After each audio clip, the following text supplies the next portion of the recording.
चलिए देखते हैं। आज सबसे पहले हम न्यूटन के तीनों लॉज को समझते हैं कि तीनों लॉज क्या है। जो न्यूटन का फर्स्ट लॉ है उसे हम लॉ ऑफ इनर्शिया भी कहते हैं।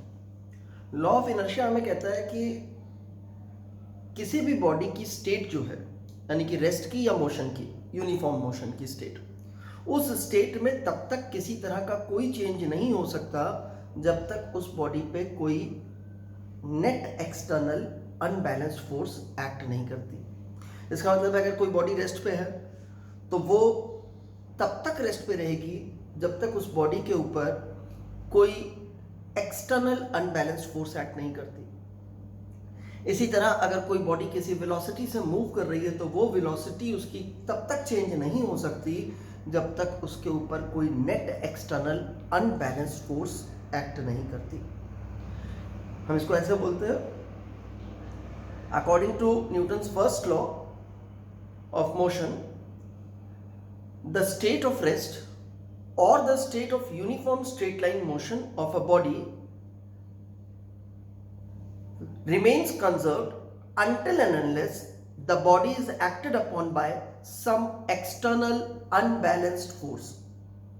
External unbalanced force समझने क्या है? यानी कि उस बॉडी का कोई पार्ट दूसरे पार्ट पे ना लगा रहा हो। जैसे मैंने अपने हाथ से अपने ऊपर फोर्स लगा दी तो ये इंटरनल फोर्स है, मेरे ऊपर मैंने ही फोर्स लगाई है। ऐसे बॉडी के पार्ट्स भी एक दूसरे पे फोर्स लगा सकते हैं। जैसे मैंने आपको टेंशन के लिए बताया, रोप का एक पार्ट दूसरे पे लगा रहा है, लेकिन एक टेंशन ऐसी भी हो सकती है जो रोप पे एक्सटर्नल एजेंट लगा रहा हो। मान लो रोप को आपने इस बोर्ड पे टाइप कर दिया, आपने रोप को खींचा तो रोप ने बोर्ड को पुल किया, तो बोर्ड ने रोप को पुल किया तो ये क्या हुआ, रोप के ऊपर एक्सटर्नल फोर्स हो गई जो बोर्ड ने लगाई और जो मैंने लगाई। अनबैलेंस्ड होने का मतलब वो सारी एक्सटर्नल फोर्सेस जो बॉडी पे एक्ट कर रही हैं उन सबको हमने ऐड किया, उन सबका वेक्टर समेशन किया और हमें जीरो वेक्टर नहीं मिला तो अनबैलेंस्ड हो गई फोर्स। ठीक है ना। अगर नेट फोर्स जीरो नहीं है, नेट एक्सटर्नल फोर्स बॉडी पे जीरो नहीं है, तो उस नेट एक्सटर्नल फोर्स को हम अनबैलेंस्ड फोर्स कह सकते हैं। तो फर्स्ट लॉ ने हमें यह बता दिया कि बॉडी की नेचुरल स्टेट रेस्ट की भी हो सकती है और यूनिफॉर्म स्ट्रेट लाइन मोशन की भी हो सकती है।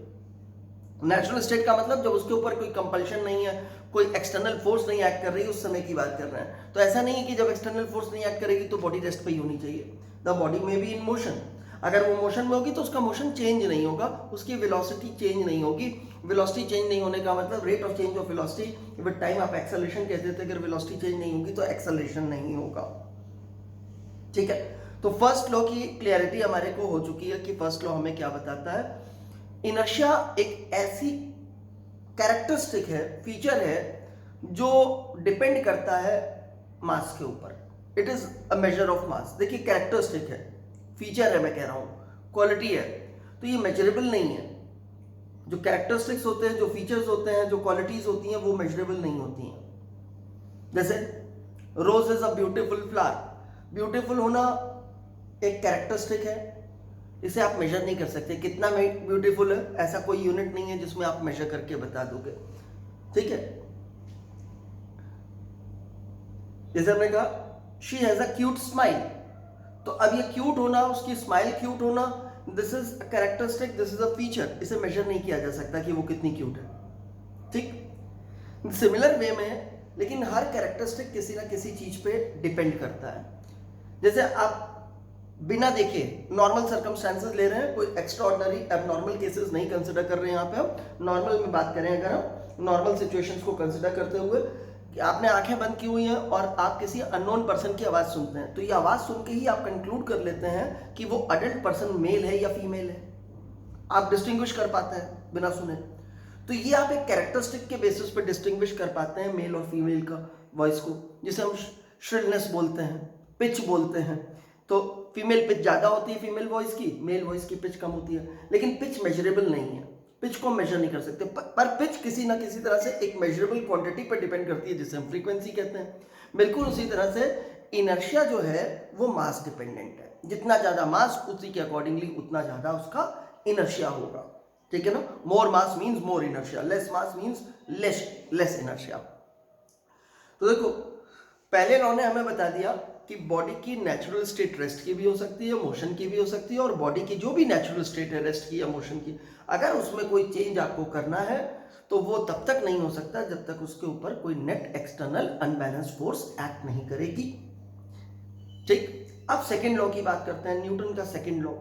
न्यूटन का सेकेंड लॉ कहता है कि अगर किसी बॉडी पे net external unbalance force act करती है, पिछला कह रहा था चेंज नहीं हो सकता, तो अब हमें बता रहा है कि net external unbalance force act करेगी, तो वो चेंज क्या होगा, कितना होगा, उसके बारे में कुछ बताना चाहता है सेकंड लॉ। कहता है अगर किसी बॉडी पे कोई net external unbalance force act करती है तो ऐसे केस में उस बॉडी का मोमेंटम चेंज होता है। यानी कि नेट एक्सटर्नल अनबैलेंस फोर्स लगने पे क्या होगा, मोमेंटम चेंज होगा। पहली चीज तो ये बता दी, मोमेंटम चेंज होगा। अब मोमेंटम आप अच्छी तरह से जानते हो product of mass and velocity है। हम ऐसा मान रहे हैं अभी शुरू के केसेस में मास कांस्टेंट है, दो कुछ केसेस में मास वेरिएबल होगा हमारे पास, लेकिन शुरू की बिगनिंग में आप ऐसा मानो अगर मास कांस्टेंट है तो इसका मतलब फोर्स लगने के बाद सिर्फ एक ही चीज चेंज हो सकती है, दैट इज वेलोसिटी। ठीक है, तो वेलोसिटी में चेंज आने की बात कर रहा है यहाँ पे। बाकी मैं कह रहा हूँ कि ये हमेशा का केस नहीं, कुछ केसेस ऐसे भी आएंगे जहां मास वेरिएबल होगा हमारे पास। तो किसी बॉडी पर जब नेट एक्सटर्नल अनबैलेंस फोर्स लगेगी तो उसका मोमेंटम चेंज होगा। पहली चीज ये बताई इसने, अभी ये कंप्लीट नहीं हुआ है। साथ में ये बताता है कि जो मोमेंटम का चेंज होगा ना, चेंज इन मोमेंटम जो होगा वो डायरेक्टली प्रोपोर्शनल होगा magnitude of the applied force. अगर मान लीजिए मैंने फोर्स x लगाई और मोमेंटम का चेंज का मैग्नीट्यूड आया y, अगर मैं 2x फोर्स लगाऊंगा तो मोमेंटम का मैग्नीट्यूड भी जो चेंज करेगा वो 2y हो जाएगा। डबल फोर्स डबल की तो चेंज इन मोमेंटम का मैग्नीट्यूड भी डबल हो जाएगा। तो यही ये कह रहा है कि जो जब नेट एक्सटर्नल अनबैलेंस फोर्स लगेगी तो मोमेंटम चेंज होगा, और जो चेंज इन मोमेंटम का मैग्नीट्यूड है वो डायरेक्टली प्रोपोर्शनल होगा एक्सटर्नल फोर्स के मैग्नीट्यूड के। और एक और चीज कहता है इसमें, और कहता है ये जो चेंज होगा ना, यानी कि final momentum minus initial momentum करोगे, momentum is a vector quantity, आप ऐसे लिखोगे final momentum minus initial momentum, this will be change in momentum. ठीक है ना, कह रहा है जो चेंज होगा मोमेंटम में वो उस डायरेक्शन में होगा जिस डायरेक्शन में फोर्स लगी होगी। इसका मतलब है this will be some constant into force. ठीक, ये जो चेंज इन मोमेंटम की डायरेक्शन होगी वही इस फोर्स की डायरेक्शन होगी, या यही फोर्स जो फोर्स की डायरेक्शन होगी वो इस चेंज इन मोमेंटम की। ये फोर्स कौन सी है, जितनी भी बॉडी के ऊपर नेट एक्सटर्नल फोर्सेस एक्ट कर रही हैं, मतलब जितनी भी बॉडी पे एक्सटर्नल फोर्सेस एक्ट कर रही हैं, ये उन सबका रिजल्टेंट है, ये नेट एक्सटर्नल फोर्स है। तो सेकंड लॉ को फिर से एक बार समझे। सेकंड लॉ कहता है if an external unbalanced force acts on a body then the momentum of the body changes. The change in momentum is directly proportional to the applied force, and this change takes place in the direction of the net external force. जिस direction में net external force है उसी direction में change होगा, उसके directly proportional होगा। ठीक, ये सेकेंड लॉ है। इसके बेसिस पे फोर्स को डिफाइन कर दिया गया। इस सेकेंड लॉ के बेसिस पे फोर्स की डेफिनेशन बनी। वो फोर्स को मैथमेटिकल फॉर्म में लिखा जाता है, ये हो गया dp by dt। ये mathematical form of second law है। F equals to dp by dt is mathematical form of second law. ठीक है, अब अगर हम इसको फर्दर लिखें तो d by dt मैंने एज इट इज लिख दिया, मोमेंटम का मतलब mv होता था, mv लिख दिया। अब देखो जरूरी नहीं है, मैं फिर कह रहा हूं m कांस्टेंट हो, m भी वेरिंग हो सकता है। ठीक है, और वेलोसिटी भी वेरिंग हो सकती है। हो सकता है सिर्फ m वेरी करता हो, वेलोसिटी ना वेरी करती हो सकता है वेलोसिटी वेरी करती हो, m ना वेरी करता हो एक्सटर्नल फोर्स लगने पे, हो सकता है दोनों ही वेरी करते हो। तो सेकंड ये है हमारे पास लॉ। अब हमने कहा इफ m इज कांस्टेंट, ये कंडीशन है, अगर ऐसा हुआ तो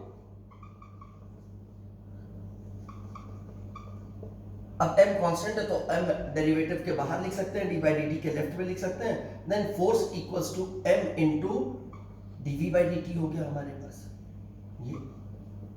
अब डेफिनेशन के accordingly this is rate of change of velocity, ये जो ब्रैकेट के अंदर टर्म कर दिया मैंने, this is rate of change of velocity with time, और इसे हम कहते हैं एक्सेलरेशन। तो इसे हमने लिख दिया मास इनटू एक्सेलरेशन। अगर अब हमसे पूछता है क्या ये न्यूटन का सेकंड लॉ है, तो हमारा आंसर है नो, ये सेकंड लॉ नहीं है न्यूटन का। न्यूटन का सेकंड लॉ का मैथमेटिकल फॉर्म दिया था, हम कह सकते हैं। फिर भी हम अगर यस कहते हैं तो कंडीशनली कह सकते हैं, हम कहते हैं ये न्यूटन का सेकंड लॉ होगा, सेकंड लॉ का मैथमेटिकल फॉर्म होगा, प्रोवाइडेड कि मास कांस्टेंट हो। अगर मास कांस्टेंट नहीं है तो फिर ये नहीं है। हमसे सिर्फ इतना ही देता है F = ma, क्या ये न्यूटन का सेकंड लॉ है, तो हमारा आंसर है नो। और हम ऐसे भी आंसर दे सकते हैं it may be Newton's second mathematical form of Newton second law provided mass is constant. अगर मास कांस्टेंट नहीं होगा तो इसे हम नहीं मानेंगे सेकंड लॉ। ठीक है, तो ये हमारे पास अंडर कंडीशन न्यूटन के सेकंड लॉ को रिप्रेजेंट कर सकता है, और वो कंडीशन है मास का कांस्टेंट होना, नहीं तो ये हमारे पास रिप्रेजेंट करेगा। अब देखो, अगर मैं आपसे कहूं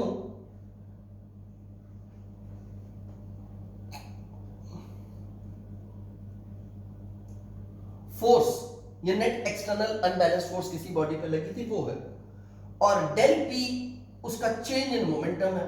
मैं आपसे कहूं इनकी क्रॉस प्रोडक्ट कितनी होगी, तो इसका क्रॉस प्रोडक्ट मुझे जीरो वेक्टर देगा। क्यों देगा जीरो वेक्टर? क्योंकि मुझे मालूम है इस वेक्टर और इस वेक्टर की डायरेक्शन सेम होती है, दोनों की डायरेक्शन सेम है।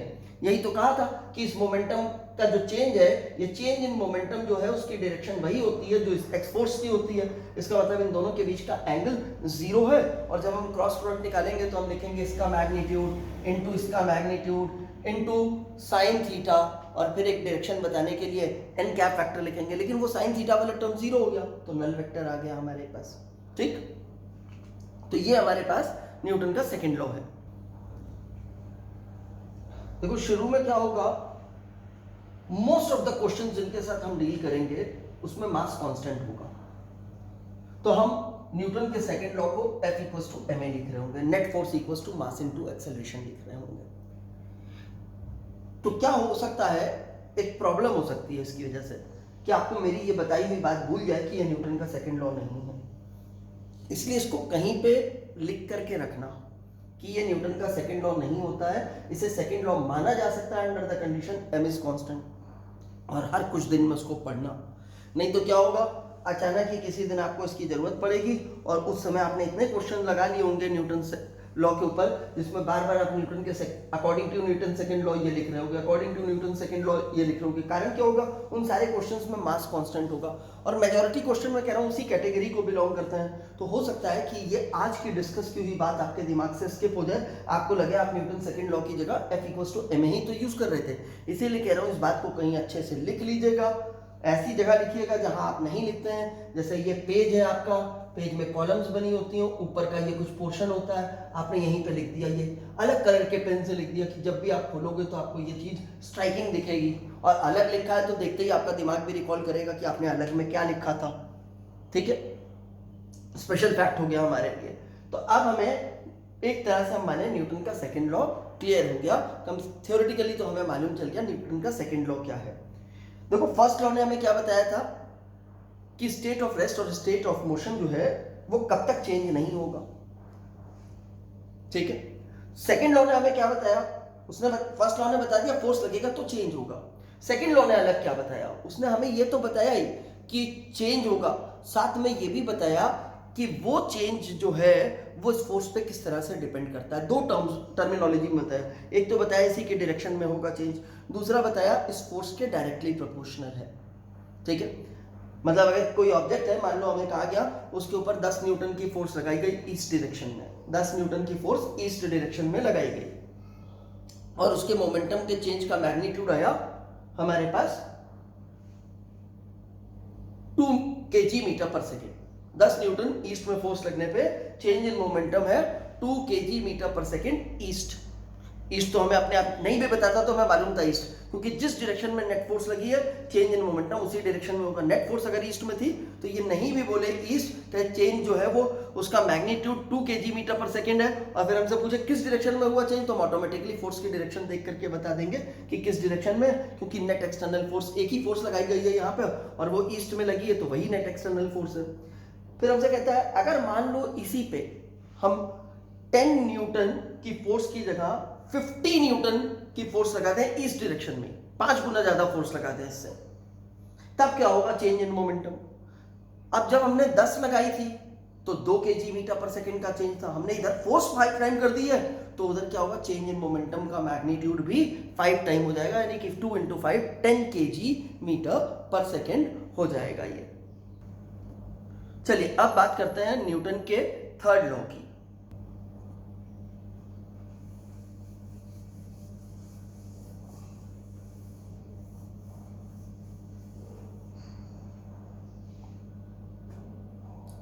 अब देखते हैं न्यूटन का थर्ड लॉ जो है वो क्या कहता है हमसे। न्यूटन का थर्ड लॉ हमसे कहता है to every action there is always, मतलब हमेशा ही होगा, एक भी केस, सिंगल केस भी छूटेगा नहीं इस बात से।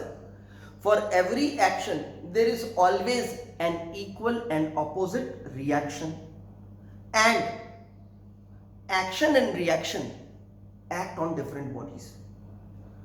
थर्ड लॉ ने क्या बता दिया हमारे को, कह रहा है कि हर एक्शन, एक्शन का मतलब फोर्स, ठीक है, रिएक्शन का मतलब भी फोर्स है, तो कह रहा है कि जब बॉडी 1 बॉडी 2 पे कोई फोर्स लगाएगी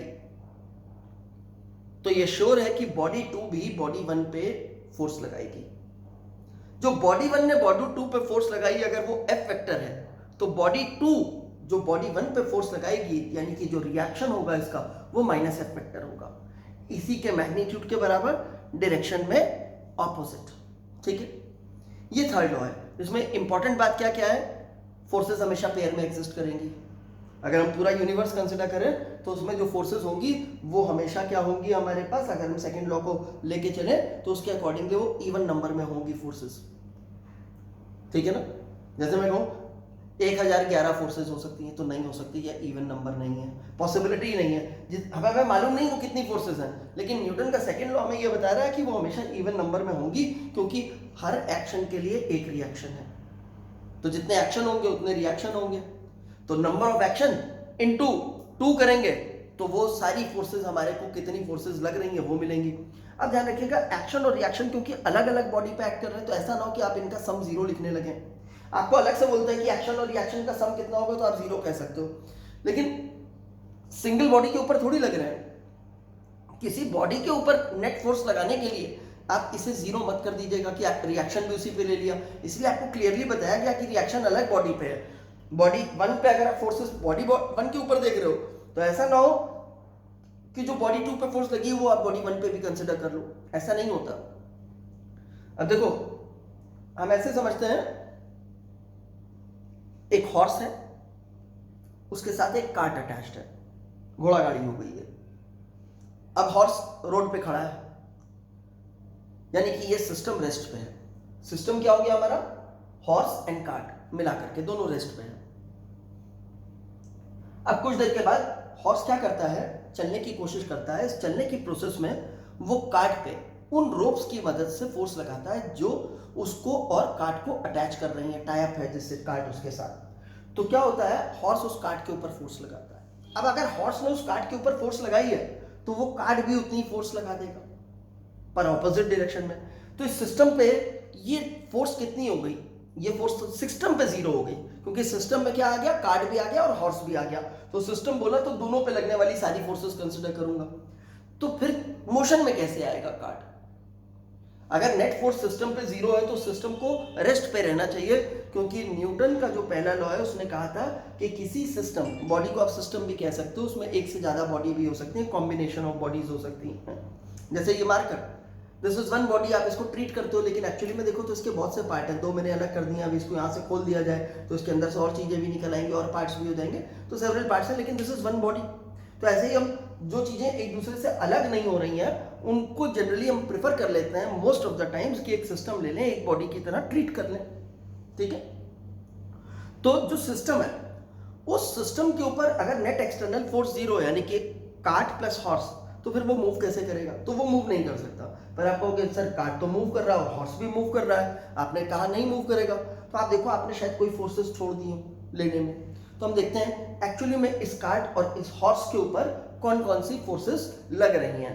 तो एक बार थोड़ा सा इसे ज्योमेट्रिकली बनाते हैं। लेकिन मेरी ड्राइंग अच्छी नहीं है तो मैं ना घोड़ा बनाने वाला हूँ ना मैं कार्ट बनाने वाला हूँ। मैं ब्लॉक्स बनाऊंगा, उन्हीं में से एक को आपको हॉर्स समझना है और एक को कार्ट समझना है।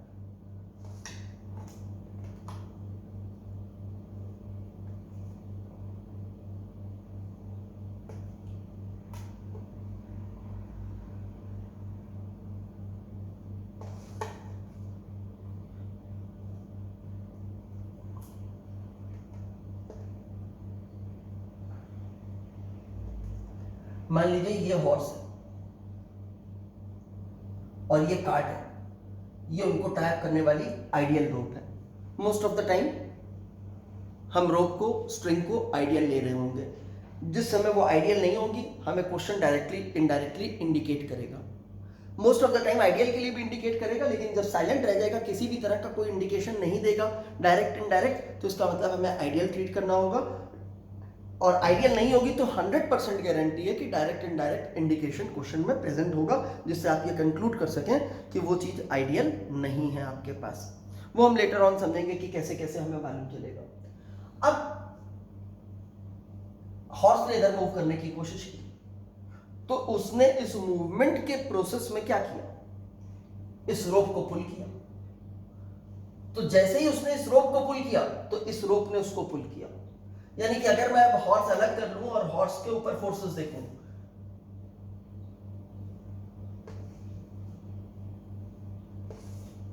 फ्री बॉडी डायग्राम जिसे हम कह रहे थे, तो मुझे समझ में आया कि हॉर्स के ऊपर एक फोर्स इस तरफ लग गई है। ये किसने लगाई है? ये इस रोप ने लगाई है, टेंशन, क्योंकि हॉर्स ने इस रोप पे लगाई थी। मैं फोर्स किसके ऊपर मार्क कर रहा हूं? हॉर्स पे। तो मैं रोप को नहीं दिखाऊंगा कि रोप पे भी फोर्स लगी है, मैं सिर्फ हॉर्स के ऊपर लगने वाली फोर्सेस अभी मार्क करूंगा। This is horse. अब हॉर्स पे क्या कोई और फोर्स लग रही है? मैंने कहा हाँ बिल्कुल लग रही है। एक ग्रेविटी की फोर्स लग रही होगी, जो कि होगी मास ऑफ हॉर्स इनटू जी। का एक और फोर्स लग रही है भाई इसके ऊपर,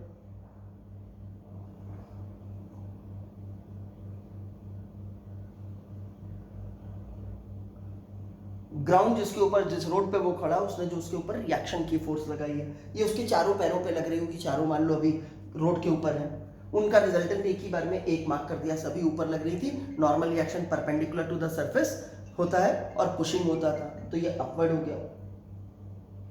तो क्या ये तो हॉर्स के ऊपर फोर्स है? क्या कोई फोर्स छूट गई हॉर्स पे? तो बिल्कुल छूट गई। हॉर्स पे एक फोर्स और लग रही है। सिर्फ रोड ने नॉर्मल रिएक्शन ही नहीं लगाया है, अब हॉर्स ने क्या किया है, इस रोड पे चलने के लिए इस रोड पे ऐसे फोर्स लगाई है। चलने के प्रोसेस में उसने इस तरह से फोर्स लगाई। आप भी वॉकिंग के प्रोसेस में ऐसे ही करते हो कि आपका फीट ग्राउंड पे आता है और ऐसे फोर्स लगाते हो। आप वॉक करके देखो तो आपको मालूम चलेगा कि आप फोर्स जो है इस तरह से लगाते हो। एक पैर आपका आगे जाता है, फिर आप उसको जब नीचे ग्राउंड पर रखते हो तो एकदम डेलिकेटली ऐसे नहीं प्लेस करते हो, बल्कि वो पीछे की तरफ आ रहा होता है, ग्राउंड पर टकरा के रुकता है। तो ऐसे ही हॉर्स ने भी क्या किया, ग्राउंड पे फोर्स लगाई। तो ग्राउंड पे जब उसने फोर्स लगाई तो ग्राउंड ने उसके ऊपर रिएक्शन लगाया। हॉर्स ने जो ग्राउंड पे फोर्स लगाई है वो इस तरह से लगाई है। इसमें से दो कंपोनेंट हो गए, एक कंपोनेंट ऐसे चला गया और एक हॉरिजॉन्टल चला गया। तो इसके रिस्पॉन्स में ग्राउंड ने ऊपर की तरफ फोर्स लगाई है, वो हमने ये नॉर्मल रिएक्शन मार्क किया है। लेकिन जो फोर्स इधर लगी थी उसके रिस्पॉन्स में हमने अभी तक ग्राउंड ने जो फोर्स लगाई है वो मार्क नहीं की, तो वो फोर्स भी मार्क कर देते हैं। वो फोर्स इधर लग गई F, ठीक है ना। वैसे ये फोर्स फ्रिक्शन की है, लेकिन फ्रिक्शन अभी पढ़ा नहीं है तो आप समझ लो कोई फोर्स हो गई F, जिसे हम जानते नहीं अभी। वैसे ये मैं आपको बता रहा हूं फ्रिक्शन की फोर्स है, ठीक। तो अब ये फोर्स लग गई। अब रिजल्ट क्या होगा, अगर ये हॉर्स चलता भी है, हम इसे ऑब्जर्व करते हैं, तो ये इधर चल रहा है, यानी कि पहले रेस्ट में था और बाद में मोशन में आया तो इधर आया। तो इसका मोमेंटम का चेंज इधर हुआ, क्योंकि इनिशियल मोमेंटम 0 हो गया और फाइनल मोमेंटम इसका इस डायरेक्शन का है, तो चेंज इन मोमेंटम भी फाइनल मोमेंटम के बराबर हो गया, क्योंकि फाइनल माइनस इनिशियल की और इनिशियल 0 था, तो फाइनल ही मिल गया हमारे को। तो फाइनल मोमेंटम मिल रहा है और फाइनल मोमेंटम इस डायरेक्शन में, तो इसका मतलब चेंज इन मोमेंटम इस डायरेक्शन में। अगर चेंज इन मोमेंटम इस डायरेक्शन में है तो इसका मतलब है कि ये फोर्स बड़ी है और ये छोटी है। इन दो फोर्सेस का रिजल्टेंट जो है F और T का, वो इस डायरेक्शन में प्रेजेंट है, और इन दो फोर्सेस का रिजल्टेंट 0 है। हम हमेशा क्या करेंगे, दो म्यूचुअली परपेंडिकुलर डायरेक्शंस ले लेंगे, जैसे इसमें हॉरिजॉन्टल और वर्टिकल है, ठीक है, और उसमें लाइन ऑफ मोशन कंक्लूड कर लेंगे। लाइन ऑफ मोशन जिसमें मोशन होगा, अगर मोशन नहीं हो रहा है तो जिसमें मोशन होने की टेंडेंसी या चांसेस है वो लाइन कंक्लूड करेंगे। जैसे अगर इसमें मोशन हुआ तो ये लाइन है, ठीक है, तो हमने लाइन ऑफ मोशन कंक्लूड कर लिया। अब लाइन ऑफ मोशन कंक्लूड करने के बाद हम क्या करेंगे, बॉडी के ऊपर सारी फोर्सेस मार्क करेंगे। ये लाइन ऑफ मोशन कंक्लूड हो गया मेरे को, मैं यहाँ पे मार्क कर देता हूँ, this is line of motion dotted से। अब मैंने इसके बाद ये सारी फोर्सेस मार्क कर दी। रुकी हुई बॉडी थी, बाद में जब मूव करेगी तो इस लाइन में मूव करेगी, तो इसका मतलब है जो भी मोमेंटम का चेंज होगा वो इसी लाइन के अलोंग होगा। तो हम क्या करेंगे, वेक्टर्स का समेशन करने के लिए रिजोल्यूशन की मदद लेंगे। हम ऐसी किसी भी फोर्स को रिजॉल्व नहीं करेंगे जो इस लाइन ऑफ मोशन के पैरेलल होगी, यानी कि ना तो टी रिजॉल्व करना है ना एफ रिजॉल्व करना है, ये दोनों इसी लाइन के पैरेलल हैं। ऐसी भी किसी फोर्स को रिजॉल्व नहीं करेंगे जो इस लाइन के परपेंडिकुलर होगी, यानी कि RH को भी नहीं करना और ये ग्रेविटी की फोर्स को भी रिजॉल्व नहीं करना, ये परपेंडिकुलर है इस लाइन के। अगर इसके बाद कोई और फोर्स हुई तो उसको जरूर रिजॉल्व करेंगे दो कंपोनेंट्स में, यानी कि अगर कोई फोर्स ऐसी मिल जाती है या कुछ फोर्सेस ऐसी मिल जाती हैं जो लाइन ऑफ मोशन के पैरेलल भी नहीं है और उसके परपेंडिकुलर भी नहीं है, तो उनको हम रिजॉल्व करेंगे दो कंपोनेंट्स में हर फोर्स को। उनमें से एक कंपोनेंट लाइन ऑफ मोशन के पैरेलल होगा और दूसरा कंपोनेंट लाइन ऑफ मोशन के परपेंडिकुलर होगा, रिजॉल्व कर देंगे। अब लाइन ऑफ मोशन के परपेंडिकुलर डायरेक्शन में नेट फोर्स जीरो होगी, क्योंकि नेट फोर्स इस डायरेक्शन में है। अगर नेट फोर्स आपको मालूम चल गया मोमेंटम इस डायरेक्शन में चेंज हो रहा है, तो नेट फोर्स भी इधर है, उसका उसके परपेंडिकुलर डायरेक्शन में कंपोनेंट जीरो आएगा। इसका मतलब नेट एक्सटर्नल फोर्स का कोई भी कंपोनेंट उस लाइन के परपेंडिकुलर नहीं है जिसमें उसका मोशन हो रहा है, ठीक है। तो इसका मतलब है इस लाइन की फोर्सेस जीरो हो गई। तो इसका मतलब यह हुआ कि RH ऊपर लग रहा था, MHG ग्रेविटी की फोर्स नीचे लग रही थी, नॉर्मल रिएक्शन वर्टिकली अपवर्ड और ग्रेविटी की फोर्स वर्टिकली डाउनवर्ड। तो इसका मतलब है जितनी फोर्स अपवर्ड है उतनी डाउनवर्ड है। तो मैग्नीट्यूड में मैं ऐसा लिख सकता हूं कि RH equals to MH into G। ये दोनों के मैग्नीट्यूड लिखे, डायरेक्शन तो ऑपोजिट फिगर में हमने मार्क कर दी है। अब अगर मान लो इस चीज का एक्सेलरेशन इस डायरेक्शन में हो जाता है, से वो एक्सेलरेशन A है, तो क्योंकि मोमेंटम चेंज इसी डायरेक्शन में हुआ है और मास तो हॉर्स का कांस्टेंट ही है, तो इस बार हम क्या ले सकते हैं, न्यूटन के सेकंड लॉ को, net force equals to net mass into acceleration. तो मास नेट फोर्स कितनी हो गई, F माइनस टी, इधर की फोर्स हो गई F माइनस टी, और ये हमारे पास आ गया MH इंटू A। अब देखो ये वो एक्सटर्नल फोर्स है जिसकी वजह से एक्चुअल में हॉर्स मोशन में आया है। अब इसी तरह एक बार कार्ट के लिए भी फोर्स ड्रॉ करता हूं, मार्क करते हैं कार्ट के ऊपर भी लगने वाली फोर्सेस।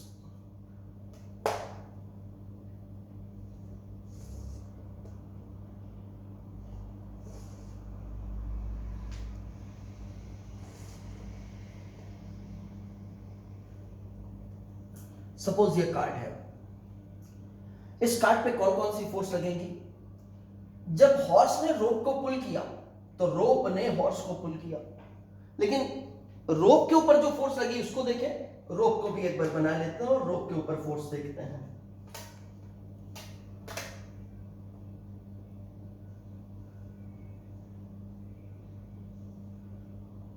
मान लीजिए ये रोप है, ठीक है, इस पार्ट को हमने अलग करके बना लिया।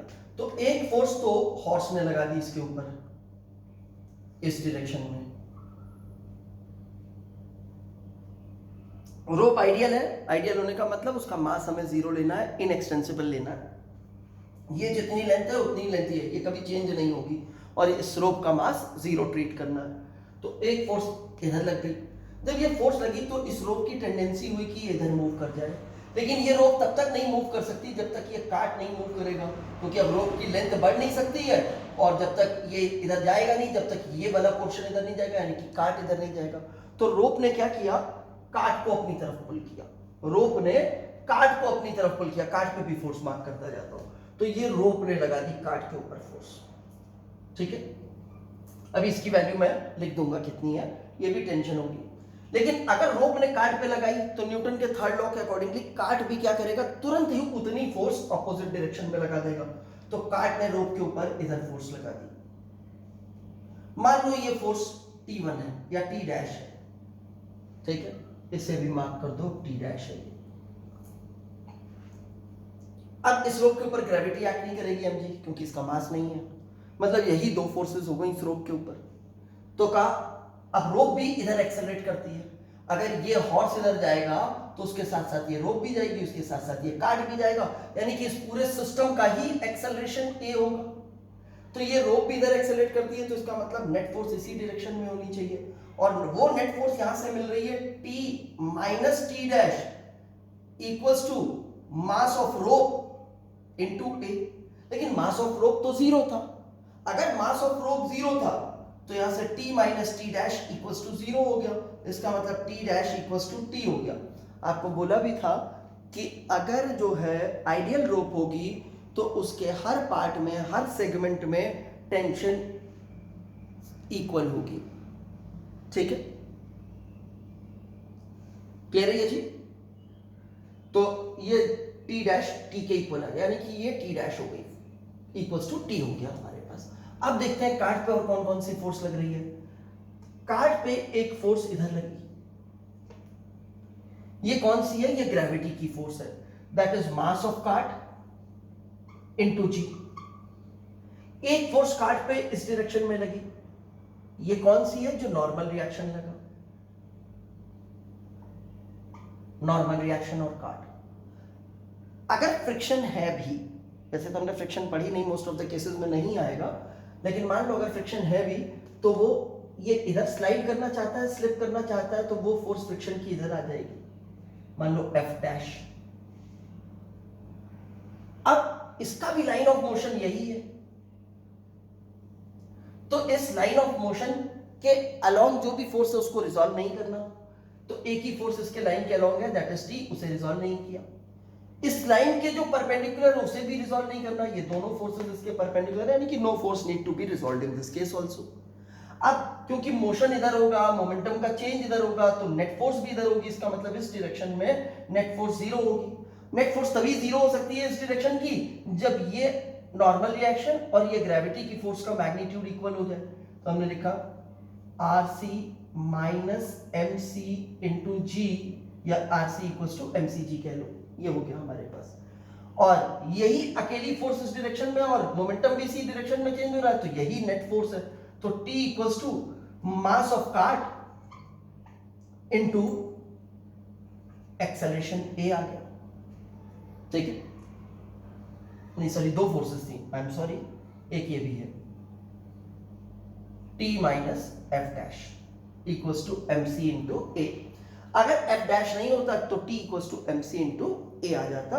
अगर हमसे कह देता कि स्मूथ है सरफेस काट के नीचे का, हॉर्स के नीचे का स्मूथ होगा तो हॉर्स मूव ही नहीं कर पाएगा, हॉर्स नहीं मूव करेगा तो सिस्टम ही नहीं मूव करेगा, यानी कि फ्रिक्शनलेस सरफेस पे आप हॉर्स को खड़ा कर दोगे काट के साथ अटैच करके, तो नो मोशन इज पॉसिबल। यहाँ पे मोशन क्या हुआ, उस रोड ने जो एक्सटर्नल फोर्स लगाई है that is responsible for the motion of the काट एंड द हॉर्स, ना कि हॉर्स ने जो काट पे लगाई वो फोर्स रिस्पॉन्सिबल है।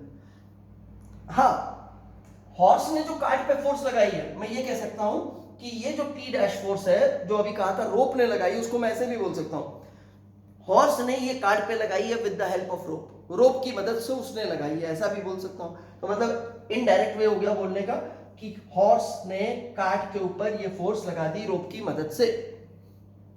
और उस केस में कहूंगा ये फोर्स जो है वो काट ने लगा दी हॉर्स पे रोप की मदद से। अगर हॉर्स और काट एक सिस्टम मान लिया तो ये इंटरनल फोर्स हो गई, सिस्टम का एक पार्ट हॉर्स दूसरा पार्ट काट, ये दोनों एक दूसरे पे जो फोर्स लगा रहे हैं वो इंटरनल हो गई, रोड इनका पार्ट नहीं है, तो रोड ने जो फोर्स लगाई वो एक्सटर्नल हो गई, और वो एक्सटर्नल फोर्स कौन सी हो गई, वो हो गई एक फोर्स ये और एक फोर्स ये दोनों रोड ने लगाई है। ये वाली तो आपको दिख रहा है ग्रेविटी और नॉर्मल रिएक्शन कैंसिल आउट हो रहे हैं, तो ग्रेविटी और नॉर्मल रिएक्शन यहाँ भी कैंसिल, ये भी कैंसिल, तो इन दो फोर्सेस का जो रिजल्टेंट है यानी कि F माइनस एफ डैश वो नेट फोर्स है। और अगर आप देखो तो आप इस वाली इक्वेशन को और इस वाली इक्वेशन को ऐड कर दो तो आपके पास क्या होगा, T कैंसिल हो जाएगा, आपको मिलेगा F minus F dash equals to horse और कार्ट के मास का सम यानी कि सिस्टम का मास, दिस इज सिस्टम का मास और ये सिस्टम का एक्सेलरेशन। ये आ गया, this is net force, this is net mass of the system, this is acceleration of the system. ठीक है, तो मेरा ख्याल है अभी आपको तीसरा लॉ भी क्लियर हो गया होगा। इस लेक्चर से सिर्फ आपको इंपॉर्टेंट पॉइंट्स नोट करने हैं। तीनों लॉ की डेफिनेशंस कुछ नहीं बनाना है अभी आपको नोट्स में, तीनों लॉ तो आपके दिमाग में ऐसे बैठ जाने चाहिए। मैं अगले हर लेक्चर में लगभग यानी कि 3-4 लेक्चर तो एटलीस्ट मान ही लो आप, जब मेरे को जिस लॉ की जरूरत पड़ेगी वो लॉ मैं बोलूँगा बार बार, तो 3-4 लेक्चर के बाद आप लॉ लिखोगे और वो भी बिना देखे। तब तक मैं आपको इतनी बार मैं लॉ बोल चुका हूँगा कि आपको याद हो जाने चाहिए। देखो इसमें इंपॉर्टेंट पॉइंट में क्या क्या था आपके पास, एक सबसे पहली चीज़ जो है फ्री बॉडी डायग्राम बनाने का तरीका आया आपके सामने। वो तरीका क्या आया कि आप बॉडी लोगे, उस बॉडी के ऊपर जो भी फोर्सेस आपको पता है वो सब मार्क करोगे। जैसे मैंने कार्ट हॉर्स लिया तो हॉर्स के ऊपर फोर्स मार्क की, कार्ट लिया तो कार्ट पे मार्क की, रोप ली तो रोप के ऊपर मार्क की। ये पहला काम है फ्री बॉडी डायग्राम बनाने का। उसके बाद जब फ्री बॉडी डायग्राम बन जाए तो हमारा काम है नेट फोर्स निकालने का। नेट फोर्स निकालने के लिए इंपॉर्टेंट पॉइंट क्या है, आप लाइन ऑफ मोशन कंक्लूड करो कि लाइन ऑफ मोशन कौन सा है। लाइन ऑफ मोशन से मतलब है एक्सेलरेशन की डायरेक्शन कंक्लूड करो, और अगर बॉडी रेस्ट में थी इनिशियली तो जिस लाइन में वो मोशन स्टार्ट करेगी वो लाइन कंक्लूड करो। इसके बाद आप देखो जो फोर्सेस आपने मार्क किए हैं उनमें से जो भी फोर्सेस इस लाइन के पैरेलल आ गई हैं उन्हें रिजॉल्व मत करो, जो इस लाइन के परपेंडिकुलर आ गई हैं उन्हें भी रिजॉल्व मत करो। बाकी जो फोर्सेस बच गई आपके पास इसके बाद भी, जो इस लाइन के पैरेलल भी नहीं है, इस लाइन के परपेंडिकुलर नहीं है, उनको रिजॉल्व कर लो। हर एक को दो कंपोनेंट में, एक लाइन के पैरेलल और एक लाइन के परपेंडिकुलर। इस लाइन के परपेंडिकुलर जो भी नेट फोर्स होगी वो जीरो होगी, तो इस लाइन के परपेंडिकुलर एक डायरेक्शन में जितनी फोर्स लग रही होगी उतनी ही फोर्स ऑपोजिट डायरेक्शन में भी लग रही होगी। उसको मैथमेटिकली लिखो और फिर जिस डायरेक्शन में आपने मोशन कंक्लूड किया है, एक्सेलरेशन कंक्लूड किया, उस डायरेक्शन की नेट फोर्स निकालो। जैसे मैंने कहा कि ये कार्ट है, ये हॉर्स है, ये इधर मूव करता है, कार्ट इसको पुल करता है, तो हमें मालूम है मोशन होगा तो इधर होगा, तो मैंने कहा इधर होगा, तो मान लिया सपोज एक्सेलरेशन ए है, ठीक है। अब वो मान लिया तो मुझे चाहिए था इसके ऊपर नेट फोर्स, तो इस डायरेक्शन में जो फोर्स लग रही थी और जो इस डायरेक्शन में लग रही थी उनका रिजल्टेंट निकाला। इधर वाली सारी फोर्सेस ऐड कर ली, इधर वाली सारी फोर्सेस ऐड कर दी, इस तरफ वाले सम में से इस तरफ वाला सम माइनस कर दिया, वो नेट फोर्स का मैग्नीट्यूड हो गया। उस नेट फोर्स के मैग्नीट्यूड को हमने लिखा जिसके ऊपर हमने फोर्सेस मार्क की थी उसका मास इनटू एक्सेलरेशन उसका। ऐसे ही दूसरी बॉडी के लिए, ऐसे ही तीसरी बॉडी के लिए, ये हमारे लिए इंपॉर्टेंट काम है यहाँ पे। अब हम कुछ चीजें और देखेंगे, इसमें प्रोसीड करते हैं। अभी तक आप मान लो आपने सिर्फ 3 लॉज को समझा है।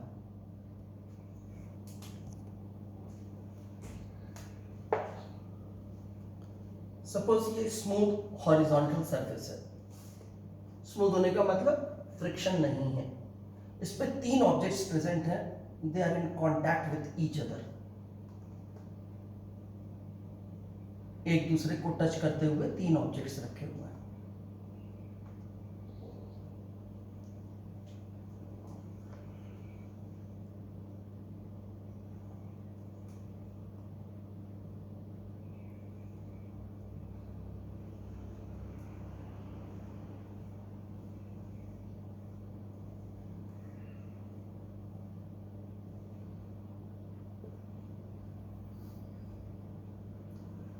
इस ऑब्जेक्ट का मास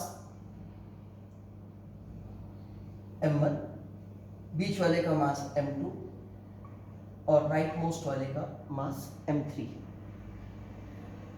अब मान लो कहा गया मेरे को कि सिस्टम पे एक हॉरिजॉन्टल फोर्स लगा दी टूवर्ड्स राइट, ये हॉरिजॉन्टल फोर्स लगा दी मैंने टूवर्ड्स राइट, और मुझसे कहा गया कि बताओ आप m1, m2 और m3 का एक्सेलरेशन कितना है। एक तो इनका एक्सेलरेशन फाइंड करने को कहा, दूसरा मुझसे कहता है m1 ने m2 पे जो फोर्स लगाई है वो कितनी है, यानी कि force between m1 and m2 भी कह सकता है, या मुझे ऐसे भी बोल सकता है force exerted by m1 on m2, या मुझे ऐसे भी कह सकता है force exerted by m2 on m1। ये फाइंड करना है, एक एक्सेलरेशन फाइंड करना है a of m1, m2 and m3, ये फर्स्ट चीज आपको कहा है वर्कआउट करने के लिए। सेकेंड चीज कहा है force between m1 and m2। Similarly third आपको कह दिया force between m2 and m3, यानी कि m2 ने m3 पे या m3 ने जो m2 पे लगाई है उसका मैग्नीट्यूड, और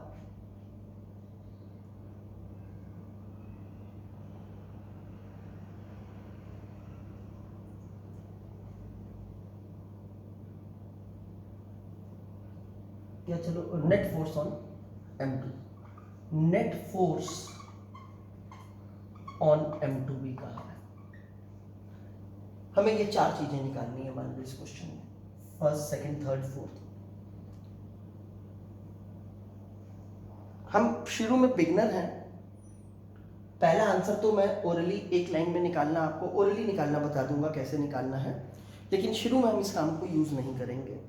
शुरू में जो प्रोसेस मैं बता रहा हूँ आप उसी से चलोगे, क्योंकि हमारी शुरू की प्रैक्टिस है फ्री बॉडी डायग्राम की। तो सबसे पहला काम हमें ये करना है कि हम फ्री बॉडी डायग्राम बनाएंगे। जब हमें इस प्रोसेस से आ जाएगा, लंबा जरूर पड़ेगा हमारे को, लेकिन उसके बाद मैं आपको शॉर्ट वाले मेथड बताऊंगा। लेकिन पहली प्रैक्टिस मेरी फ्री बॉडी डायग्राम की, इसलिए बताऊंगा ही नहीं कि कैसे ओरली निकालना है, तो आप उसकी कोशिश भी मत कीजिएगा। अगर किसी को मालूम भी चल जाता है तो कोशिश मत कीजिएगा, हर क्वेश्चन को फ्री बॉडी डायग्राम बना करके आपने सॉल्व करना है। अब सबसे पहला काम हमारा है फ्री बॉडी डायग्राम बनाना। जब किसी का कोई क्वेश्चन नहीं लगेगा इस चैप्टर में, उसको डाउट प्रॉब्लम आएगी कि भाई मेरा नहीं लगा है, तो वो मुझे सिर्फ डाउट नहीं भेजेगा, वो मेरे को फ्री बॉडी डायग्राम तो भेजेगा, अपनी वर्किंग भेजेगा कि मैंने ये काम किया था। मोस्ट ऑफ द टाइम आपके फ्री बॉडी डायग्राम में ही कोई कमी या कोई गलती होगी, वो मैं आपको बताऊंगा, तो धीमे धीमे आपका फ्री बॉडी डायग्राम परफेक्ट हो जाएगा। और जब फ्री बॉडी डायग्राम परफेक्ट हो जाएगा तो उसके बाद की जो गलतियां हैं वो ना के बराबर होती हैं। कैलकुलेटर मिस्टेक्स हो गई, लॉ को आपने गलत तरीके से इंटरप्रेट कर दिया, ऐसी, पर वो कम होती हैं। बेसिक गलतियां इसी की वजह से होती हैं क्योंकि हम फ्री बॉडी डायग्राम ठीक से नहीं बना पाते हैं। तो हमें हर क्वेश्चन के लिए उस चीज़ की हम प्रैक्टिस करेंगे कि हम फ्री बॉडी डायग्राम बनाएं, उसको स्किप नहीं करेंगे अभी हम इस प्रोसेस को। तो चलिए, सबसे पहला काम तो हम फ्री बॉडी डायग्राम बनाते हैं। इसमें 3 ऑब्जेक्ट्स हैं, m1, m2, m3, तो तीनों को अलग अलग कर लेंगे और उनके ऊपर लगने वाली सारी फोर्सेस मार्क करेंगे। यानी कि हर ऑब्जेक्ट अपनी सराउंडिंग से फ्री हो जाएगा, एक अकेला ऑब्जेक्ट बनाया जाएगा, उसके ऊपर जो भी फोर्सेस लग रही हैं, उसकी सराउंडिंग ने लगाई है या गिवन फोर्सेस हैं, वो सब हम मार्क करेंगे। तो सबसे पहले मैंने m1 ले लिया, m1 के ऊपर लगने वाली फोर्सेस मार्क करते हैं।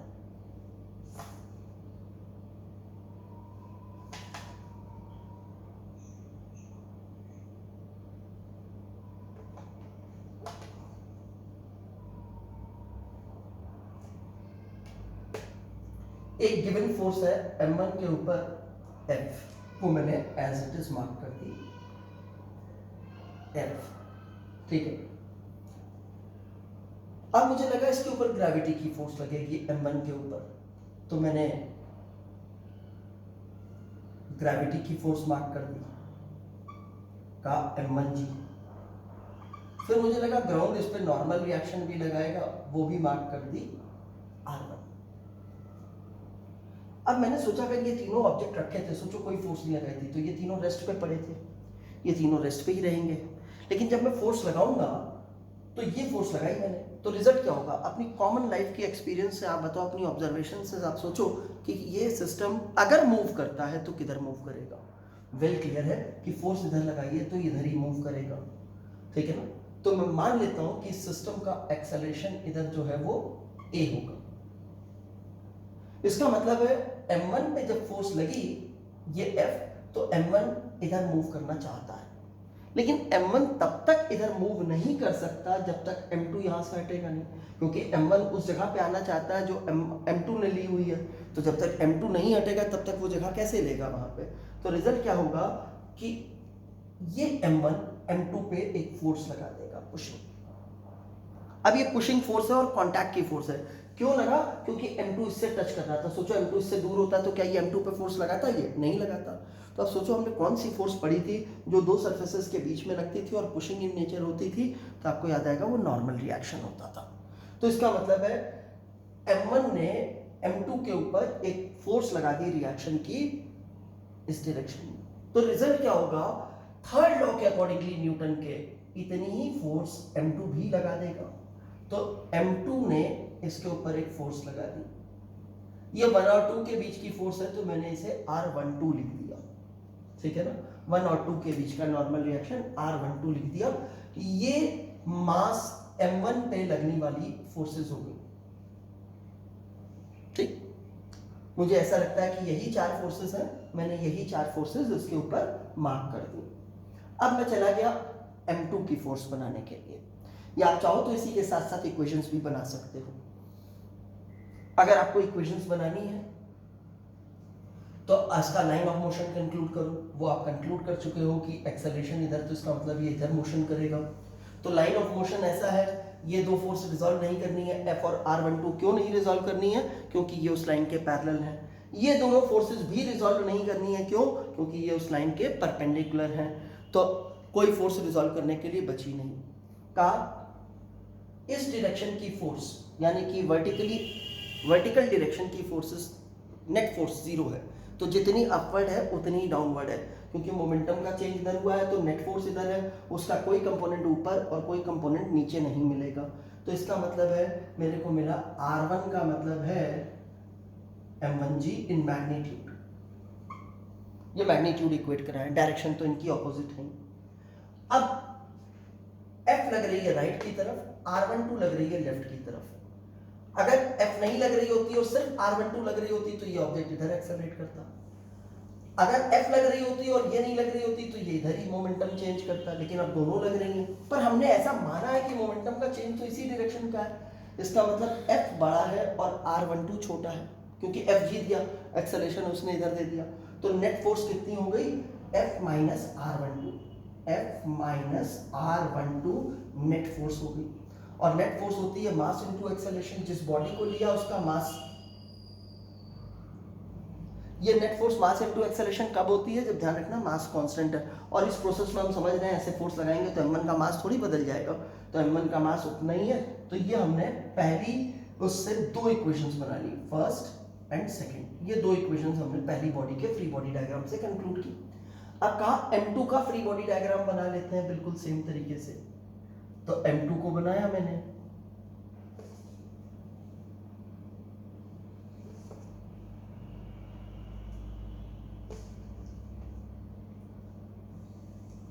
मान लीजिए ये m2 है। तो m2 पे कौन सी फोर्स लगेगी? सबसे पहले तो आप देखिए क्या m1 पे कोई फोर्स m2 ने लगाई थी? क्योंकि यही फोर्सेस हमारे छूटने के सबसे ज्यादा चांसेस होते हैं। तो बिल्कुल लगाई थी, ये R12 लगाई थी m2 ने। तो इसका मतलब है इसके ऊपर भी एक R12 लग रही होगी फोर्स, पर ये लेफ्ट की तरफ थी, वो राइट की तरफ होगी। तो ये फोर्स इसके ऊपर ऐसे लग गई, ये फोर्स आ गई R12 मैग्नीट्यूड की टुवर्ड्स राइट। फिर इसके ऊपर ग्रेविटी की फोर्स लगेगी m2g, और एक नॉर्मल रिएक्शन हो गया R2 जो कि ग्राउंड ने लगाया। ये फोर्सेस हमने मार्क कर ली। अब कहा R12 इस पे लेफ्ट की तरफ लग रही है, इसका भी लाइन ऑफ मोशन यही है, तो ये इधर मूव करेगा। लेकिन इस फिगर से देखा तो कहा m2 तब तक इधर नहीं मूव कर सकता जब तक m3 नहीं हटेगा यहां से। तो अब क्या हुआ? क्योंकि m2 इधर मूव करना चाहता है इस फोर्स के इन्फ्लुएंस में आकर के, तो वो m3 पे फोर्स लगाएगा इस तरफ। अब उसने m3 पे फोर्स लगाई तो तुरंत न्यूटन का थर्ड लॉ एक्शन में आएगा। m3 टूवर्ड्स लेफ्ट इस पे फोर्स लगा देगा। ये भी पहले की तरह नॉर्मल रिएक्शन की फोर्स है, बस M2 और M3 के बीच का है, तो इस फोर्स को मैंने कह दिया R23, 2 और 3 के बीच की force, R23, force between M2 and M3। ठीक है, ये फोर्सेस हो गई। अब पहले की तरह लाइन ऑफ मोशन यही है हमारे पास, तो इसका मतलब है R2 और M2G इक्वल मैग्नीट्यूड के होंगे, नेट फोर्स 0 होनी है इस वर्टिकल डायरेक्शन में। तो इसकी इक्वेशन बनाई हमने, R2 इक्वल्स टू M2G, और इस डायरेक्शन की नेट फोर्स, क्योंकि एक्सेलरेशन राइट की तरफ है तो राइट वाली फोर्स बड़ी होगी और लेफ्ट वाली छोटी होगी, तो नेट फोर्स हो गई हमारे पास R12 minus R23 equals to जिस बॉडी पे लिया था उसका मास M2 और उसका एक्सेलरेशन A हमने अज्यूम किया था। ये मान लो इक्वेशन 3, ये मान लो इक्वेशन 4, ये हमने दो और बना ली इक्वेशंस। अब आ जाते हैं तीसरी बॉडी पे, M3 पे लगने वाली फोर्स मार्क करते हैं।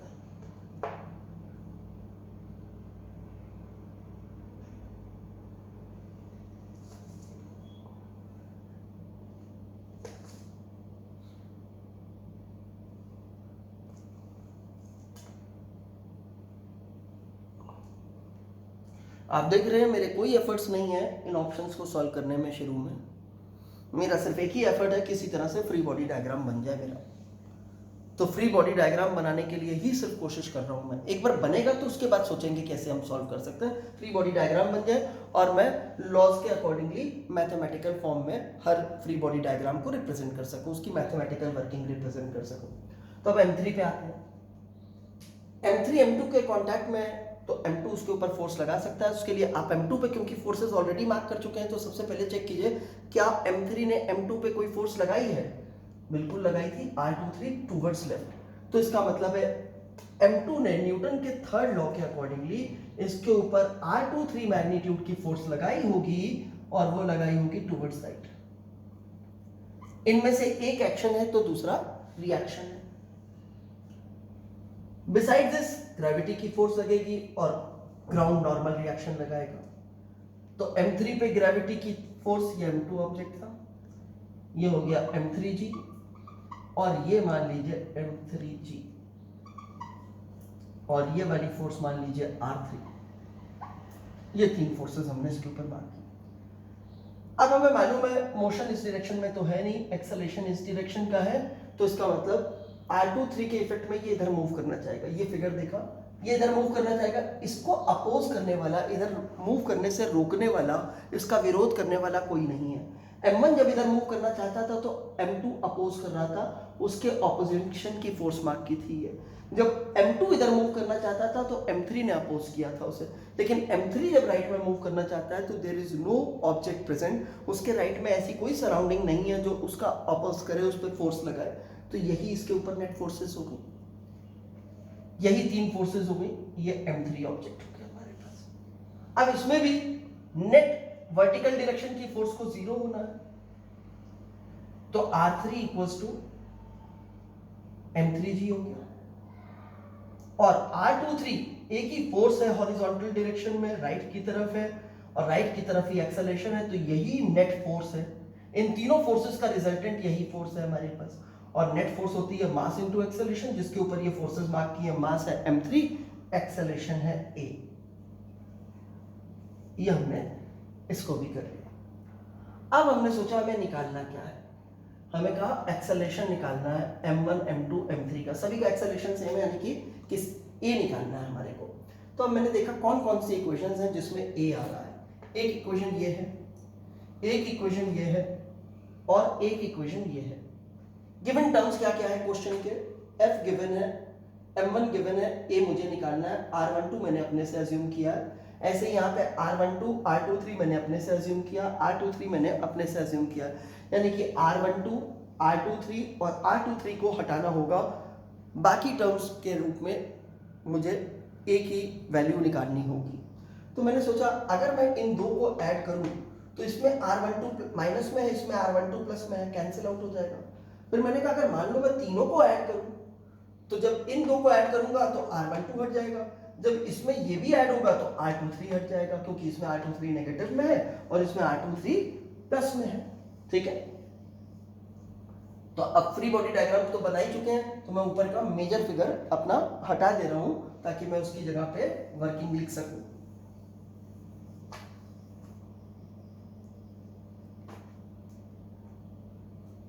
अब देखिए मैंने लिखा इक्वेशन, नाम देख लूं उनके, इक्वेशन 2 को ऐड करने को कहा है, 4 को और 5 को। Equation 2 plus equation 4 plus equation 5 gives,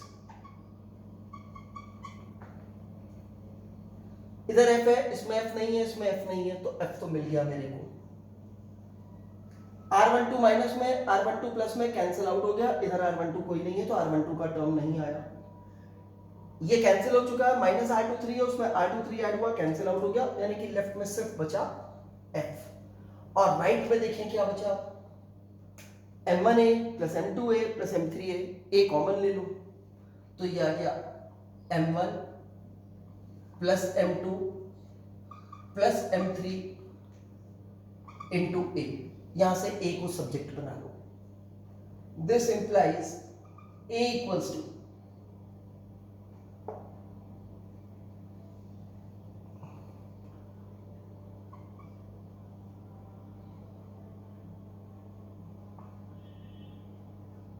या एक्सेलरेशन मिल गया। देखो मैंने कहा था ये एक्सेलरेशन आप डायरेक्टली ओरली भी निकाल सकते हो, जिसके लिए इतनी इक्वेशंस बनानी है ये ओरली भी निकाल सकते हो। समझो आप कैसे, मैंने m1 m2 और m3 को एक सिस्टम मान लिया। अब जैसे ही मैंने सिस्टम माना तो ये R12 ये R12 ये R23 ये R23 ये इंटरनल फोर्सेस हो गई, इनको मुझे कंसिडर ही नहीं करना है, क्योंकि क्या था, सेकेंड लॉ ने कहा था कि मोमेंटम उस डायरेक्शन में चेंज होता है जिस डायरेक्शन में नेट एक्सटर्नल फोर्स होती है, और चेंज इन मोमेंटम का मैग्नीट्यूड डायरेक्टली प्रोपोर्शनल होता है इस नेट एक्सटर्नल फोर्स के मैग्नीट्यूड के। नेट एक्सटर्नल फोर्स की बात हुई है, फर्स्ट लॉ में भी ऐसे ही बोला था हमने। क्या बोला था कि अगर कोई बॉडी रेस्ट पे है तो उसकी स्टेट ऑफ रेस्ट तब तक नहीं चेंज करेगी जब तक उसके ऊपर कोई नेट एक्सटर्नल अनबैलेंस्ड फोर्स नहीं एक्ट करती। तो यहां भी एक्सटर्नल की बात थी। ऐसे ही अगर वो यूनिफॉर्म वेलोसिटी में थी, यूनिफॉर्म मोशन में थी, मोशन की स्टेट थी, तो उसका वो यूनिफॉर्म स्टेशन की मोशन की यूनिफॉर्म वेलोसिटी तब तक चेंज नहीं होगी जब तक उसके ऊपर कोई नेट एक्सटर्नल अनबैलेंस्ड फोर्स नहीं लगेगी। तो मतलब हमें एक्सटर्नल फोर्सेस में वर्क करना था, तो आप ऐसा कह सकते हो कि ये फोर्स ये फोर्स ये फोर्स ये फोर्स इंटरनल हो गई। तो अगर तीनों बॉडीज को फिर से एक साथ देख लो आप, ये तीनों ऑब्जेक्ट्स हैं आपके पास, तो हॉरिजॉन्टल डायरेक्शन में तो एक ही फोर्स बची। ठीक है, नॉर्मल रिएक्शन लगेगा, ग्रेविटी लगेगी, सॉरी ग्रेविटी नीचे की तरफ लगेगी, इस सिस्टम पे टोटल ग्रेविटी की फोर्स हो जाएगी m1 plus m2 plus m3 into जी, ये ग्रेविटी हो जाएगी। एक नॉर्मल रिएक्शन ऊपर की तरफ हो जाएगा, कॉमन मार्क कर लो r, जिसका मतलब होगा r1 plus r2 plus r3। पर ये तो लाइन ऑफ मोशन के परपेंडिकुलर फोर्स है, तो नेट फोर्स तो एक ही बची ना f, तो नेट फोर्स एक ही है f, और नेट फोर्स होती है अगर मास नहीं चेंज हो रहा तो जिस मास पे लग रही है इनटू एक्सेलरेशन। मास कितना हो गया, इन तीनों का समेशन, तो नेट फोर्स हो गई m1 plus m2 plus m3 into a, या a ये हो गया, ये हमें डायरेक्टली मिल सकता था। ठीक है, एनी हाउ चलो, अब हमने a कैसे भी निकाला, चाहे ऐसे निकाला चाहे डायरेक्टली निकाल लिया, पर हमने a निकाल लिया, ये हमारा पार्ट सॉल्व हो गया। ठीक, अब कह रहा force between m1 and m2, m1 और m2 के बीच की फोर्स कौन थी R12, R12 निकालने के लिए कहा है। तो अब R12 कैसे निकलेगा, मेरे पास f मेरे को गिवन टर्म है, a मुझे मिल चुका है, तो अगर सेकंड इक्वेशन में मैं R12 को सब्जेक्ट बना लूं, इस इक्वेशन से R12 को सब्जेक्ट बनाऊं, तो R12 equals to f minus m1a आता है, और a की जगह a की वैल्यू रख दूं और इसे सिंप्लीफाई कर लूं तो मुझे R1 मिल जाएगा। आप सिंप्लीफाई करोगे, आपका काम रहेगा ये, तो सॉरी R1 नहीं R12 था इसका नाम, मैंने R1 लिख दिया यहाँ पे, R12, ठीक है ना। R12 को यहाँ से सब्जेक्ट बना लिया और कह रहा हूँ a की ये वाली वैल्यू यहाँ सब्स्टिट्यूट करके सिंप्लीफाई कर दो तो वो आपके पास रिजल्ट हो जाएगा। इसका भी मैं शॉर्ट आंसर आपको बताऊंगा, लेकिन अगले लेक्चर में बताऊंगा, आज नहीं। तो ये मेरे को मिल जाएगा, ठीक है, यहां से R12 मिल जाएगा, या चलो यहीं पे बता देता हूं शॉर्ट में। अब मुझे R12 निकालना है ना, तो मैंने क्या किया, इन दो ऑब्जेक्ट्स को एक मान लिया, M1 को अलग कर लिया और इन दो ऑब्जेक्ट को एक सिस्टम मान लिया। जैसे ही इन दो ऑब्जेक्ट को एक सिस्टम लिया, ये M2 ये M3, इसके ऊपर सोचूं एक्सटर्नल फोर्स कौन कौन सी है। एक इसमें नीचे की तरफ लग रही हुई ग्रेविटी की M2 प्लस M3 इंटू जी, ये ग्रेविटी की फोर्स हो गई। एक नॉर्मल रिएक्शन लग रहा होगा से R डैश, और एक फोर्स इधर से लगी थी जो M1 ने लगाई थी R12, ठीक है, ये R12 फोर्स। अब हॉरिजॉन्टल डायरेक्शन में तो एक ही फोर्स बची, क्योंकि इन दोनों को तो आपने एक सिस्टम मान लिया, M2 ने M3 पे और M3 ने जो M2 पे फोर्स लगाई थी R23 वाली वो ली नहीं है हमने, तो हॉरिजॉन्टल डायरेक्शन में एक ही फोर्स बची है R12, तो R12 ही नेट फोर्स हो गई। अगर R12 नेट फोर्स हो गई तो R12 का मतलब हो गया नेट फोर्स होती है जिस पर जितना मास है जिस पे लग रही है वो फोर्स इनटू एक्सेलरेशन। मास कितना है इस चीज का, M2 plus M3, M2 plus M3 into acceleration, acceleration ये लिखा है रख दें यहाँ पे, तो ब्रैकेट में ऊपर न्यूमरेटर में आ जाएगा M2 प्लस M3, ब्रैकेट के बाहर F और नीचे सेम डिनोमिनेटर, ये हमारे पास R12 की वैल्यू आ जाएगी। यहाँ से भी सिंप्लीफाई करोगे तो यही आएगा, तो ये पार्ट भी हमारा सॉल्व हो गया। अब हमसे कह रहा है फोर्स बिटवीन 2 and 3, 2 and 3 के बीच में कौन सी फोर्स थी, R23, यहाँ से निकालना आसान है इस इक्वेशन से। R23 तो डायरेक्ट ही मिल रहा है, M3A, A निकाला हुआ है, यहाँ पे रख दूं मैं A की वैल्यू, तो मेरे पास आ जाएगा M3F न्यूमरेटर में, डिनोमिनेटर में M1 plus M2 plus M3, इसका मतलब है मेरे को R23 की वैल्यू भी मिल गई, तो ये पार्ट भी सॉल्व हो गया। अब आ जाता है नेट फोर्स और M2। और इतनी देर से बोल रहे हैं नेट फोर्स क्या होती है, जिसके ऊपर नेट फोर्स होती है उसका मास इनटू एक्सेलरेशन होती है।